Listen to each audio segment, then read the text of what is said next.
El presidente de la Asociación Nacional de Empresarios, del arquitecto Patricio Donoso, está hoy en la República.es para hablar de una serie de temas vinculados sobre todo con tributos.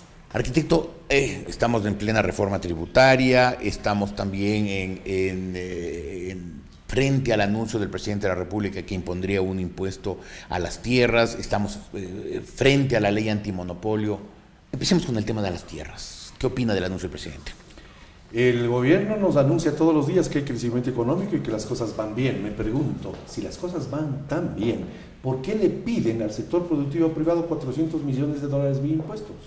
¿Acaso les está haciendo falta 400 millones para el excesivo gasto público y para sus proyectos? ¿O al sector productivo privado le sobran 400 millones? Claro, sería una barbaridad. Lo que está aconteciendo es que... ¿No le sobran 400 millones? No, no le sobran, bajo ningún concepto. Lo que me preocupa es, ¿qué pasa, Jorge, si baja el precio del petróleo? Dios no quiera, pero baja el precio del petróleo. Ya no necesitará el régimen de la Revolución Ciudadana 400 millones, necesitará 2.000 millones, necesitará 4.000 millones. Entonces... O tendrá que contraer el gasto público y disminuir todos estos programas clientelares. O malhadadamente nos saca de la dolarización o nos clava más impuestos. Ya no, eso no creo que es posible. Ni el mismo presidente Correa, un enemigo de la dolarización, ha vuelto a hablar del tema, y tal vez año y medio, 2 años que no ha vuelto a hablar del tema. Si bien yo soy el entrevistado, le pregunto, Jorge, ¿qué haría el gobierno el momento en que cae el petróleo a $40? Pero no desdolarizar. Hasta el presidente Correa, que por su ideología es enemigo de la dolarización, no ha vuelto a hablar del tema. De acuerdo, Jorge. Entonces, ¿cuál sería la solución? ¿Nuevos impuestos? No, austeridad en el gasto público. Esa debería ser la solución, pero no creo que lo sea, porque la Revolución Ciudadana vive de un excesivo gasto público clientelar. Mire que hay 1.800.000 ecuatorianos que reciben el bono de la dignidad, que es el bono de la pobreza. Y eso es harto dinero. Y no es que esté en contra de que alguien reciba $35. Lo que estoy en desacuerdo es que se entregue el pescado y no se enseña a pescar. Lo que estoy en desacuerdo es que grandes anuncios de prensa, la prensa del gobierno dice 200.000 nuevos ecuatorianos se incorporan al bono de la pobreza. No. A mí me gustaría que el titular diga 200.000 nuevos ecuatorianos consiguieron empleo. 200.000 nuevos ecuatorianos se incorporaron al mercado laboral. 200.000 personas salen del bono de la pobreza porque ya no lo necesitan. Y pasan a ser dignos. Porque la verdadera dignidad no está en el bono de la dignidad. La verdadera dignidad está en un empleo digno. Y ese empleo digno lo gestiona el sector productivo privado, que es el que genera fuentes de trabajo y empleo. Pero el poder público tiene que generar la confianza necesaria y la seguridad jurídica suficiente como para que el inversor invierta y genere nuevas. Y eso no está ocurriendo, o sea, no hay seguridad jurídica, no hay confianza para la inversión. No puede haber seguridad jurídica, y la muestra es que apenas ha captado el país 164 millones de dólares, mientras nuestros vecinos Colombia y Perú es 6.000 a 8.000 millones de dólares y Chile 19.000 millones de dólares. ¿Por qué no hay esa confianza? Porque aquí se reforman las leyes todos los días, porque ya vamos en 9 reformas tributarias. Entonces el inversor... 9 reformas tributarias en este gobierno. En este gobierno, me refiero al gobierno de la Revolución Ciudadana. Entonces se pregunta el inversor, ¿cuándo vendrá la 10ª?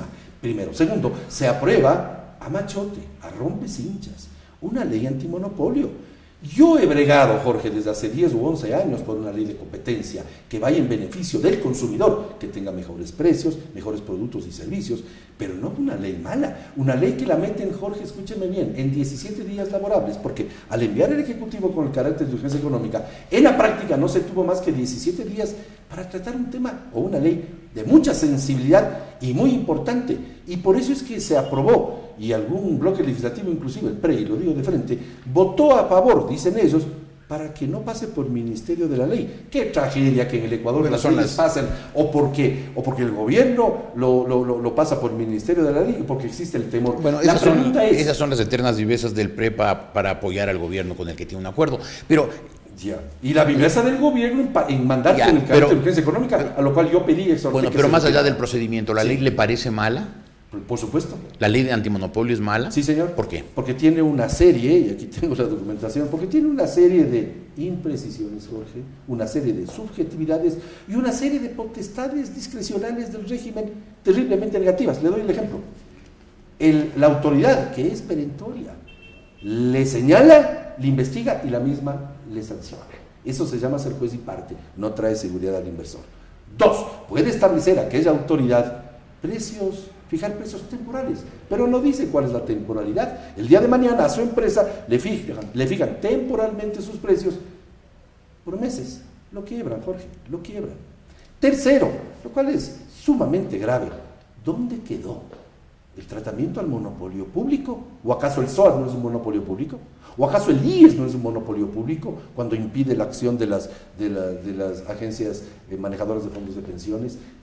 Los medios televisivos que el gobierno, televisivos y de comunicación que el gobierno maneja, son también un monopolio. Entonces esta ley antimonopolio, hecha al apuro y aprobada a rompecinchas, no aborda los temas reales de monopolio, y en cuanto al sector privado, no hace gran diferenciación entre lo que es prácticas monopólicas y posición dominante de mercado. Ahora, mucha gente dice esa ley, aún no siendo buena, es mejor que ninguna ley. ¿Está de acuerdo? No, porque la ley puede tener varios artículos positivos, pero usted cómase un ceviche de camarones. No se va a acordar jamás de los 5 camarones que estuvieron buenos, pero sí se va a acordar del camarón que estuvo malo y que casi lo lleva a la tumba. Hay artículos en esta ley, no obstante existan buenos, que son tan malos que va a limitar o a ahuyentar la inversión, que va a ahuyentar la posibilidad de que se siga apostando por el país. Por lo tanto, esta es una ley mala y nosotros vamos a pedir al régimen, y exhorto al presidente Correa, vamos a pedir un veto parcial porque hay algunas barbaridades en esta ley. La ley es mala porque así la hizo el Ejecutivo, porque la apoyó, porque la aprobó mal el Poder Legislativo, o porque tiene una mala intención, y es la de que el gobierno pueda controlar también a las empresas privadas. Esta vez he de responderle que por las 3 razones. Primero, el Ejecutivo, a través de las EMPLADES, mandó un proyecto malo, absolutamente malo. 2, la legislatura y la comisión que la preside pues todavía Paco Velasco, hizo cambios adjetivos y no sustantivos a la ley y no escuchó nuestros planteamientos.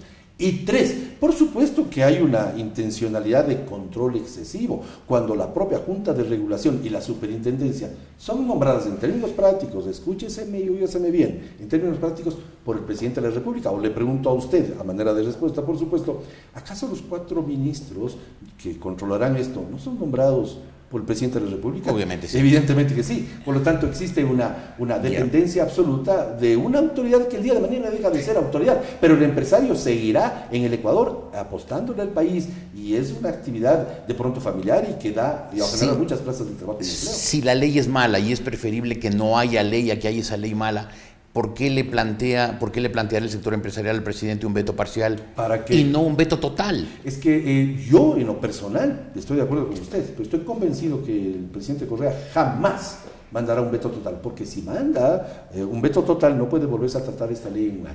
Y el presidente Correa no se va a jugar a un veto total. Es total. Evidente que el presidente Correa no va a hacer un veto parcial a los artículos de la ley que él mismo hizo, porque le permiten a él controlar al sector privado. Es que es el único camino que nos queda, salvo otro quizás, pero inclusive más espinoso, que es demandar la inconstitucionalidad de esta ley. Ante la Corte Constitucional, que no es independiente. Así es, pero es inconstitucional la ley, déjeme decirlo lo de fondo, por supuesto que es inconstitucional. ¿Por qué? Porque el propio proyecto de Montecristi, si la Constitución que nos rige, que yo no la apoyé, pero sí la respeto, y me molesta que quienes la impulsaron y respeten, dice textualmente, me parece que es el artículo 139, que no puede un cuerpo legal económico tratar varias leyes de orden económico. Y esta ley antimonopólico trató la ley del sistema financiero y de la banca, la ley de radio y televisión, entre otras. Por lo tanto, es inconstitucional. El otro día alguno de estos iluminados me decía, pero ya deja de molestar, es inconstitucional, pero está vigente. No, o estará vigente con el ejecutes del gobierno. No. Yo no dejaré de decir la verdad. Es una ley inconstitucional, porque está violando la Constitución de Montecristi. El otro tema, el anuncio del presidente de que impondrá una ley, un impuesto a las tierras. Ajá.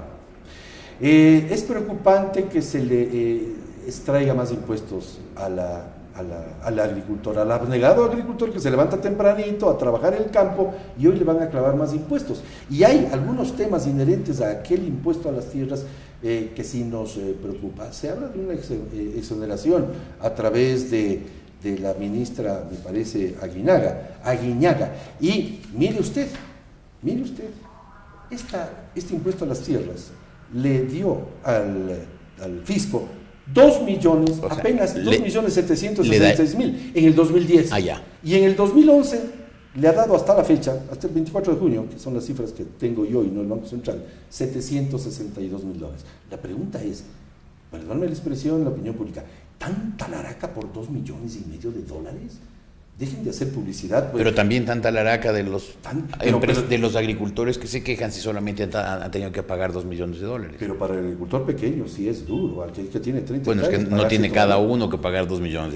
Sí, yo sé, pero voy a lo de fondo. Tanta laraca por $2.700.000 y le ponen al agricultor en la presión de que este impuesto exista y pueda cada vez subir, cuando puede el gobierno ahorrarse cuatro cadenas nacionales y dejar y destinar estos $2.700.000. Voy a lo de fondo. No hay derecho que al agricultor se le presione más por unos $2.700.000. Pero entonces sí se justificaría que lo presionen más por $200 o $300 millones para el fisco. Sería bárbaro, pero por lo menos tendría la lógica numérica. Pues a este momento el gobierno está presionando con la ley verde, el impuesto verde, está presionando por 400 millones y así todo nos molesta. Pero por $2.700.000 poner al... Sí, pero me parece que el tema no son los 2 millones, el tema es el anuncio que el gobierno quiere imponer un impuesto de tierra. Que evidentemente no va a buscar $2 millones, sino bastante más. Va a buscar más, pero en términos prácticos no existe el catastro, Jorge, y el propio Ministerio de Agricultura, que queda nomás aquí muy cerca, es el que tenía que hacer el catastro de tierras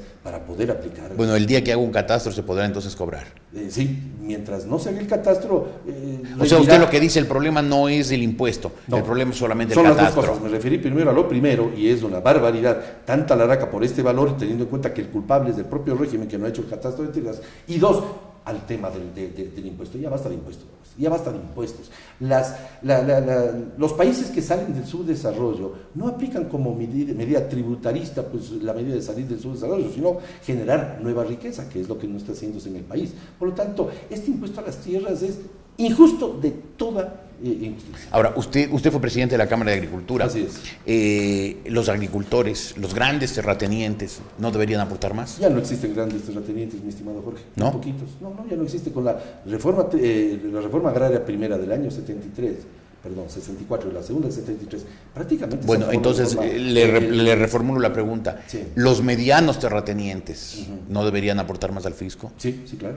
Y aportan vía impuestos de sus utilidades. Pero yo digo más, que fue el anuncio del presidente. Impuesto a las tierras. Yo le hago una pregunta a usted a manera de respuesta. ¿Y qué le parecería que le pongan impuesto a los tornillos y a los pernos que tiene la industria?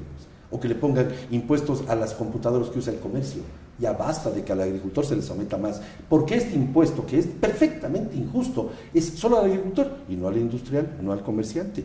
¿Por qué no se le ponen más impuestos? Eso es lo que plantea usted. Sí, claro. ¿Por qué el que tiene tierra? Lo que pasa, Jorge... O sea, usted dice, el gobierno no debería poner impuestos solo al agricultor, sino también al industrial y al comerciante. A ninguno en esos términos, pero es absurdo. Lo que pasa es que hay un trasfondo en esto, Jorge, que es diabolizar la tenencia de la tierra. Eso es todo. Entonces, aquel que tiene tierra le voy a sacar más impuestos para que se torne un poco o un tanto pecaminoso tener tierras. Y el industrial y el comerciante. No es que quiero que a ellos se les ponga, pero simplemente hago esta analogía para explicarle a través suya a la opinión pública que es una barbaridad que al agricultor, que es la actividad productiva más riesgosa, se le clave impuestos por el simple hecho de tener un poquito más de 25 hectáreas de tierra. Pero los agricultores que tienen, usted dice, más de 25 hectáreas de tierra. Pero 25 es poquísimo, pues. Es poquísimo para ciertos productos. Por ejemplo, para flores es mucho. Para flores, exacto, esa es una barbaridad de la ley que no hace diferenciación. 3 hectáreas de flores es mucha plata, pero 40 hectáreas de una bananera es poco. O de la palma africana. Pero quienes si usted no tiene al menos 80 hectáreas de palma africana, no se mete. Pero quienes tienen 25, 40 o 80 hectáreas de tierra tienen un capital enorme, no deberían... Depende de donde tengan, si es para flores, eventualmente es bastante, pero si es para pastos o pastizales es muy poco. Bueno, pero tienen un capital, sí, claro. ¿No deberían aportar sobre ese capital? No, le pregunto. No, deberían pagar el impuesto a la renta. Pues, ¿Nada más? Que es el impuesto real a lo que el ciudadano ingresa. Lo que usted me está diciendo es que los agricultores se opondrán a que el gobierno aplique este nuevo... No hay un solo país en Latinoamérica, salvo Venezuela, que haya impuesto a las tierras. ¿Por qué tributar sobre un activo fijo de su negocio? Su negocio es tener tierra para producir tomates y comer zanahorias. ¿Por qué se ha de tributar aquel que tiene la máquina para hacer las zanahorias o el tomate? Es lo mismo que usted le cobrara, repito, impuestos al que tiene la máquina para producir una tela. Se le debe cobrar impuestos por la venta de la tela que por lo que gana. Exacto, pero no telas. Por el activo. Entonces cobrémosle también al taxista por el taxi, pues, un valor extra más allá del impuesto. Es que es absurdo los absurdos cobrar por un activo de una actividad productiva. Absurdo los absurdos. Lo que pasa es que en el fondo existe el trasfondo de que tener tierra es... Vea, la riqueza vergonzante es lo que llamaba Blasco Peñarrera Padilla hace muchos años a cosas más o menos como esta. Y concuerdo con aquel artículo que en Vistazo escribió Blasco Peñarrera Padilla hace... Muy bien, gracias, arquitecto Donoso. Muchas gracias a usted. El presidente de la Asociación Nacional de Empresarios, el arquitecto Patricio Donoso, en la República.es. No me parece bueno el